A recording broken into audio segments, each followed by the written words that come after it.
My career in the entertainment industry has enabled me to work with a diverse range of talent. Through my years of experience, I've recognized two essential aspects. Industry professionals, whether famous stars or behind-the-scenes staff, have fascinating stories to tell. Secondly, audiences are eager to listen to these stories, which offer a glimpse into their lives and the evolution of their life stories. This podcast aims to share these narratives, providing information on how they evolved into their chosen career. We will delve into their journey to stardom, discuss their struggles and successes, and hear from people who helped them achieve their goals. Get ready for intriguing behind-the-scenes stories and insights into the fascinating world of entertainment. Hi, I'm Tony Mantor. Welcome to Almost Live Nashville. Today, we have the pleasure of being joined by Barbara Hawkins, a member of the iconic Dixie Cups. She will share the tale of their origins, their path to success, and how she weathered the storm of Hurricane Katrina. Thanks for coming on, Barbara. Yeah. Well, see, this year, 2024, marked 60 years anniversary for Chapel of Love. Oh, wow. Okay. Yeah. Oh, that was a great song that you guys did. Mm-hmm. So is there anything going on for celebration of it? We've done a few things in New Orleans, where we're from. Loyola University, the music department, he put together a show we did in the university theater. Oh, that must have been really great. It was packed, and it was just awesome. It was awesome. Yeah, and I talked to one of the council people. Next time I go in, they want to do a special day for us. And, of course, we did the French Quarter Fest. That's an annual thing. Danny Barker Guitar and Blues Festival. That's an annual thing. The New Orleans Jazz and Heritage Festival, that's an annual thing. And this year, the Jazz Fest featured us on their poster. Oh, nice. Every year, they've been in business like 50-some years, and each year they do an artist. We were honored this year, and it was an honor because when you look back and think about all the mega artists and everybody that has been a part of the New Orleans Jazz Fest, for us to be chosen, it just felt good. Yeah, that's really good. And plus, when you released that song, and of course, when you was out there performing and just getting started, you, along with other groups like yourself, was breaking ground for the future of the females in the music business. Right. We came to Tampa, Florida because of Hurricane Katrina. Okay. We were actually on our way to Tennessee with the Nevilles because whenever a hurricane would come to New Orleans, the Nevilles and us, we would get together and drive out of town, go stay somewhere for 3-4 days, and then go back home and clean up. Right. But Katrina said that's not going to happen this time. Yeah. So we could not be reached. Some friends and family members had called the Red Cross, and they had put out, people saw it on TV, we're looking for the Dixie Cups, and if you see them, have them call this number. And my sister's son lives here in Tampa, Florida. He attended Florida State University, and after he graduated, he called and said, well, hey, I think I want to stay in Tampa. So he did, and he had been trying to get in touch with us, and he couldn't reach us. So finally, when we reached him, it was a teary thing, and he said, I want to see you. And we said, we're okay. And he said, Ma, I want to see you. And she said, but Eric, we're good. We're going to Tennessee to meet Joel and Aaron and them. Yeah. And he said, okay, but stop here first. So we drove from Baton Rouge to Tampa. What actually happened was we were just almost homeless for like 9 months. Wow. What was good about it, his in-laws cooked for us every day. She fed us every day, so we weren't hungry. And when we stopped at the hotel and I gave my ID, which showed that I had a Louisiana driver's license, the hotel put us up, so we didn't have to pay that. Oh, that was nice. Yeah. And then when it was time to pay, other people paid for us. And then Music Cares in New York found out that we didn't have a place to stay. So they got in touch with somebody here and they found us an apartment. Oh, okay. And so we moved into the apartment and Music Cares paid for it until we were able to get on our feet and get money from the house because, the house was really my mom's house where we moved from. Oh, We were in a no flood zone and we had 16 feet of water in the no flood zone. wow. Yeah. So that house was totally destroyed and Rosa had just bought a house and it was kind of up off the ground, but the roof came off. Wow. And the water came in from the bottom. So we got it both ways. Wow. That's really tough. Yeah. So where are you based now? Are you in Louisiana or still in Florida? Tampa. Tampa. Okay. Tampa. All right. Mm-hmm. Well, that was good that you was able to get away from that situation because Katrina was a disaster for a lot of people. Right. And the people here in Tampa were really good because the hotel owner, when he found out who we are, he called the TV station. Okay.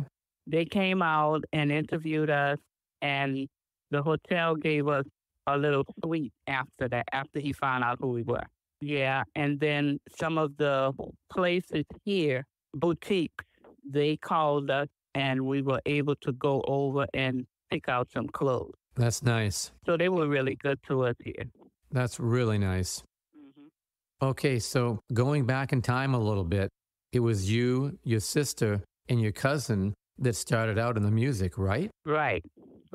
So I heard that it started out as the Meltones, and then eventually you transformed into the Dixie Cups. Right. So how did that transformation happen? Okay, wow. We got together for a talent show in New Orleans, St. Augustine High School. They're known all over the world. It's an old boy school. Right. Yeah, so you're familiar with them. Yes. So they've played for kings and queens and everybody. Yes. So they used to do a talent show once a year. Okay. So this girl I had never met, I was going to the grocery store and she said, hey, you. And I said, me? She said, yeah. She said, I heard that you sing. I said, okay. She said, and we're putting together a group to do the St. Augustine Talent Show. Would you want to be in the group? And I said, that sounds nice. I said, but I have to ask my mom. She said, okay. So she said, well, when can you ask your mom? I said, well, I'm on my way to the store now. So I said, we'll get back to it. So she was waiting when I came back from the grocery store. And it was her brother, another guy, and then there were 5 other guys that had a group called the 5 DJs. All right. So all these people were standing up there waiting for me to come from the store. So she said, well, you said you're going to ask your mom, right? I said, yeah. She said, well, when you going to ask your mom? Can you ask her mom? I said, well, I guess so. So we walked to my house and my mom saw us coming and she came downstairs. So she said, what's going on? Because, I went to the store just me and I come back with like 8, 9 people. So I say, this girl, what's your name? She said, Joan. I said, Joan asked me to be in the group to sing for St. Augustine Talent Show. My mom said, well, do you want to do it? And I said, yeah, I think so. So I said, is it okay? And she said, yeah, because my mom used to sing with Papa Seller's same band. She was the senior singer for his band. So we go upstairs and we start rehearsing. Joan said, we got a voice missing. I said, well, my sister sang bass. I just hear Rose all the time, so she sang second alto. So I said, Rose, you think you want to be in the group? And she said, I guess it's okay with mother. So my mom said, yeah, it's good. So that's how the group was formed. And we named ourselves the Meltones, MEL-TONES. So we did the talent show, did not win anything, not first, second, or third, but we did the talent show. And afterwards, My sister and I used to babysit for Larry McKinley, who was a big disc jockey in New Orleans, WYLD. I was at Larry's house. It was my turn to babysit. And his wife's niece, whose name is also Barbara, she had done the talent show also. Well, she came in second place, first or second place. So the supposedly talent scout had talked to her and she had an appointment to go see him. So she said she didn't want to go by herself. So she asked me would I go with her. I said, yeah, let me call my mom and let her know what's going on. So we went to the musicians union where she was supposed to meet him. And there was a note on the door saying something came up, come to my house. So we looked at each other and said, yeah, right. So I called my mom to tell her, well, the place had been changed and I gave her the address where we were going. So when we got to his house and he opened the door for us, his name, by the way, was Joe Jones. Okay. So we got to his house and he opened the door and greeted us and he just kept looking at me. He was looking at me so hard until he made me uncomfortable. So I asked him, why are you looking at me like that? And he said, you were on a talent show, the girls with the green dresses, right? And I said, yeah. So he said, wait a minute. So he went in the back and came back with the program. And he had circled the male tone. Who are they? They were great. I've got to reach them. Okay. He supposedly had been looking for us. He said, you girls were beautiful. He said, I don't know why you didn't win, but don't worry about it. I want to talk to you guys about recording and taking you to New York. I said, okay. I mean, there was no enthusiasm or anything. So he said, you heard me? I said, yeah, I heard it. I said, but I had to ask my mom. I got to talk to the rest of the group to see if they're interested. And he said, okay. And it had another group. It was an all-boy group. And he looked at the program. He said, the 5 DJs. I said, well, they're at my house right now. So he said, well, can I come to your house? I said, I don't know. Let me call and ask my mom. He said, because I want to talk to them. I said, you have to talk to their mom. So he said, okay. So I called my mom and she said if we wanted to. So she called Rose and Joan to the phone and they said, yeah, I guess so. I gave him the address and I went back to Larry's house and told him what was going on. Well, his wife anyway. And so I went home.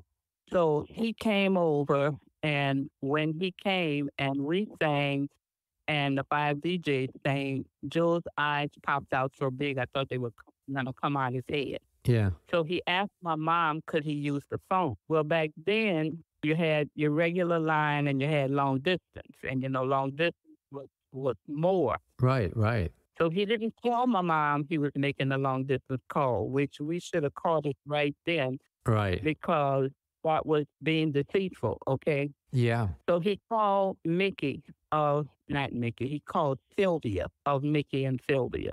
Okay. He was telling her that he had these groups and they were awesome and blah, blah, blah. And he wanted to take them to New York, but he didn't have the money. So he was going to drive. But if she would put up the money, then he was going to sign us to a manager's contract and she would get half until she got her money back plus whatever. So she sent him the money. So we rehearsed in New Orleans with Earl King, who was also an artist. Okay. He wrote songs. He had hits. He played the guitar. He wrote 2 songs for us, maybe more. One was Thank You, Mama, Thank You, Papa. And that's the song that we sang when we got to New York. We drove to New York and were put up in this hotel. Then we walked the pavement. I didn't know what that meant until I did it. Yeah, I've done that a few times. We'll go from record company to record company to record company. And you sing for everybody. Yeah. And they tell you they'll get back to you. Everywhere we went, and Joe brought other artists. He brought a guy named Moody Scott and a girl, Vivian Bates, and 2 of his band members sang, Alvin Shine Robinson and, Last Clean Shirt. I can't think of that man's name. But anyway, he had all these artists. So we all went to these appointments. And everywhere we sang, they wanted to sign us. But he kept saying it wasn't the right deal. Well, we were happy because we thought he was looking out for us. Sure. Finally, he got to Lieber and Stoller. They gave him what he wanted because they wanted us. So when we sang for them, they put us with Jeff Barry and Ellie Greenwich, which were two of their writers. And they sang songs for us to see which one we wanted to record. When they played Chapel, we looked at them and I said, well, you want us to sing it like that? So they looked at each other and said, well, how would you say it? And I said, well, give me a minute. So the three of us walked to the corner of the room and came up with Chapel the way it was recorded. Okay. We didn't know at the time that that's producing, Right.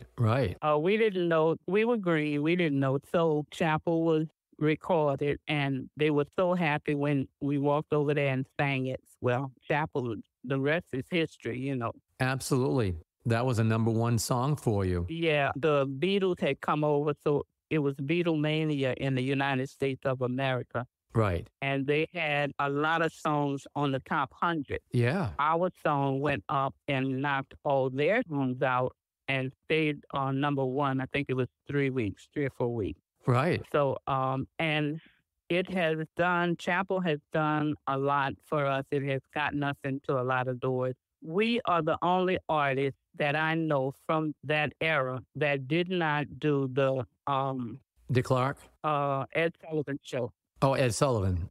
Okay. Oh, we did all of Dick Clark stuff. We did Dick Clark tours and everything. Okay. And we didn't do the Sullivan show because Joe wanted them to pay money up front for him. Oh, okay. And they for what? Because when you do the TV shows, you sign up and they send you your money after. Right. Through the union. But so he ruined that for us. Yeah. And then when the World's Fair came to New Orleans, he ruined that for us because we had left him then. And he wrote a letter to the administration of the World's Fair and told them if they booked us, he was going to sue and all of this. So they didn't want to go through all that. So who suffered? We did. Right. So. Now, you went from Redbird to ABC, right? Yeah, but that was an underhand thing. Okay. He was angry with Redbird for whatever reason, so he went to ABC Paramount and told them that we didn't have a contract with Redbird anymore. So they recorded us. We did a whole album. They said that we were going to be their Andrew sisters. Okay. So when our first record came out, then Redbird and ABC were fighting, but guess who got lost? The group. Yeah. Because they pulled the songs that were out at that time, which were climbing the charts. Right. Both of them, the one on Redbird and the one on ABC, they pulled them.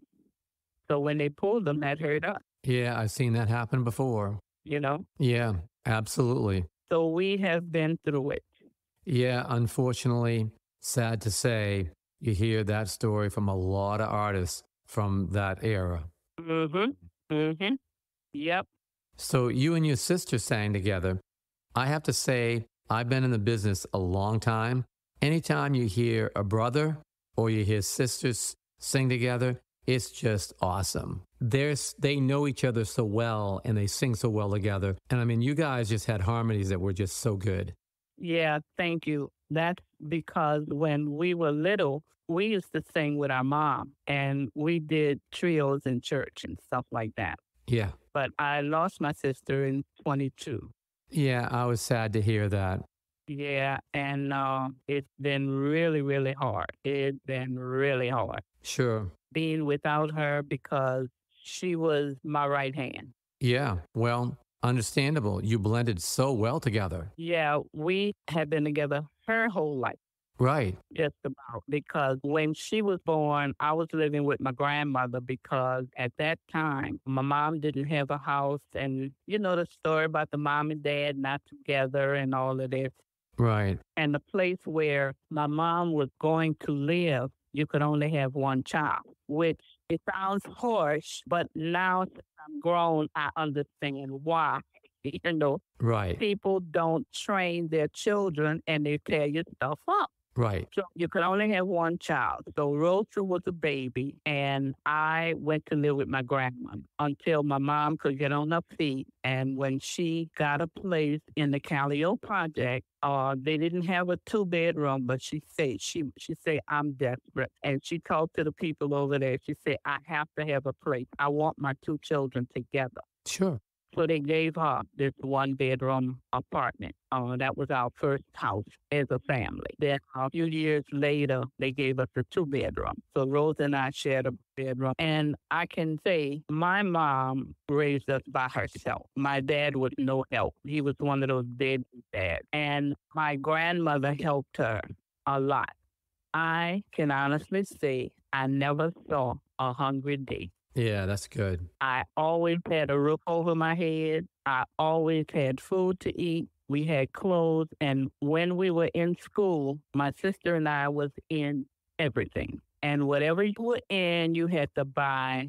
Like I was a cheerleader. So she had to buy my cheerleader outfit from head to toe. Sure. We never wanted for anything. We had everything we needed and some of the things we wanted. And I'm so glad my mother raised us that way. Right. Because Rose raised her child that way and I raised my daughter that way. Yeah, that's really good. You know, you okay. So you took a little break there for a while, and then I heard that you went into modeling. When we moved back to New Orleans, Rose went to school and became a model. And she went to modeling school because she finished modeling school and then the instructor asked her to be an instructor.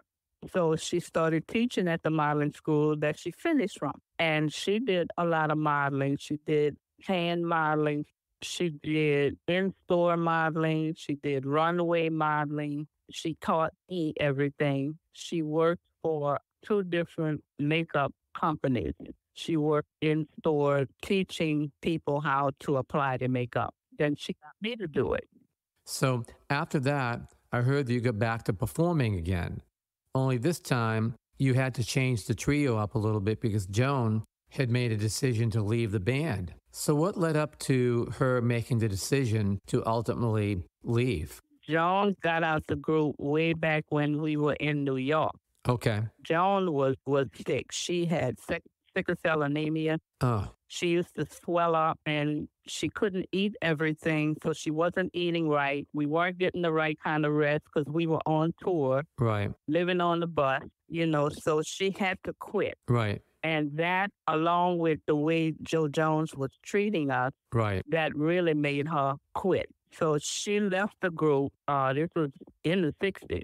And we got a young lady named Beverly Brown. Beverly used to sing in New Orleans, and Beverly was with us for a while until she got sick. She had sarcoidosis, and we did a lot of traveling then, and it was just too much for her.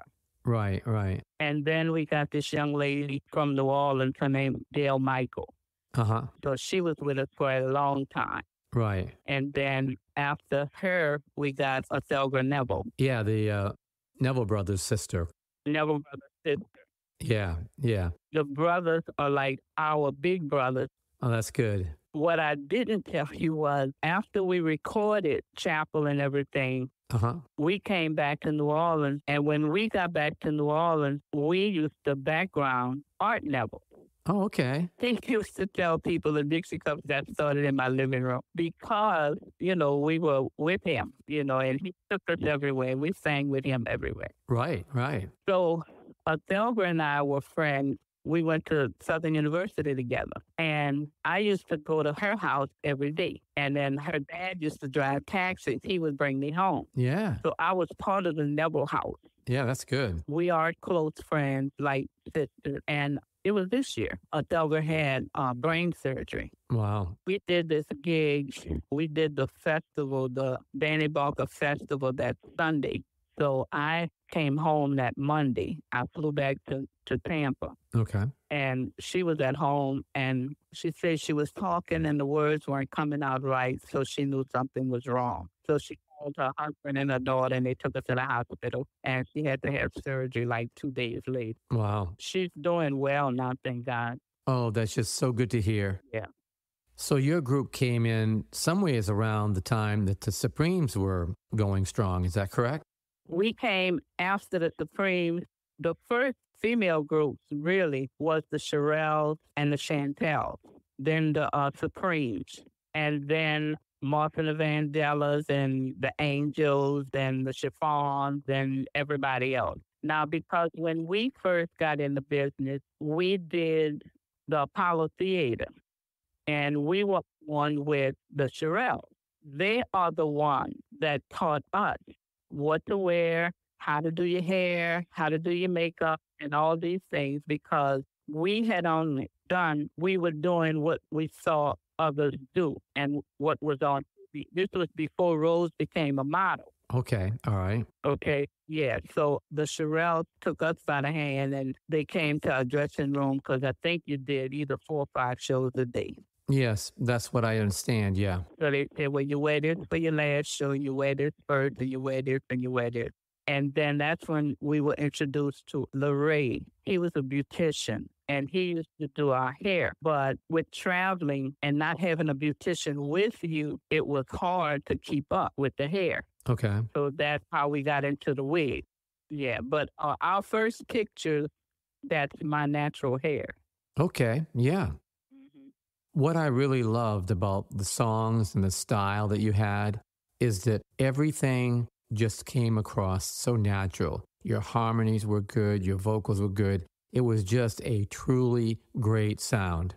Right, right. And we thank God for that because he's the one that created the Dixie Cup. Yeah. Because when Joan asked me about singing, I had no idea that singing, going to New York, I was going to have, and Joe did tell us the truth about this. He said your chances at having a number 1 record is 150 million to 1. Yeah. Yeah. That's definitely very hard to do. So. But you beat it. You did it. Right. And that's how I know God was in the plan because I didn't know anything. The 3 of us didn't know. We didn't have any idea. You know what I'm saying? Yeah. And the song Chapel of Love, that was just so good. And it opened up so many doors for you. Mm-hmm. And it was just one of those songs. It was the right time, the right song. Right. The right everything. Right. And it stands the test of time because it's big even today on stuff. Yes, it is. It is. I was talking to someone and he was telling me how popular it is streaming. Right. You know, God is good and we're getting ready to do something with Iko. We're trying to get it done before Mardi Gras, New Orleans. Okay. All right. So if this comes up, we can do this. It'll be something really big. It'll be great for us. Yeah, that's good. That's really good. I'm just so glad that things are going good for you. You've had a great career and great songs. Right. My dream, you know how you have a bucket list? Right. On my bucket list is to do a concert at home in New Orleans at UNO Lakefront Arena. That holds 10,000 people. And the people I want on the show are Bette Midler because she recorded Chapel. So I think that would be great to have her on the show and maybe we could do it together or something. Right. Dolly Parton, because when she came to New Orleans, we did her show and we sang Iko together. So that would be great for that. The Temptations, because the last time I talked to Otis, he said, well, Barbara, he said, I'm going to call you the Otis Williams of the Dixie Cups. I said, well, yeah, I saw Otis. He came here in Nashville about 4-5 years ago, I think. Uh-huh. And I got a chance to see him for a while and talk with him. Uh-huh. And he was still doing good. Yes. He's still doing good. So I want his group on and Stevie Wonder because when we did a show with Stevie, he used to call us his little Dixie Cup. Yeah. So, yeah. So that's the people I want on my show. And, of course, I'm going to put Dee Dee and the Crystals on. Yeah, that would be so great. I hope that happens for you. I have to say, this has been a great conversation, and I've truly enjoyed you coming on. Thanks so much. Thank you. It's been my pleasure.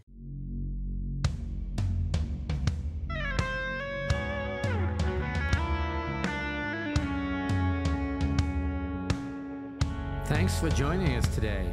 We hope you enjoyed the show.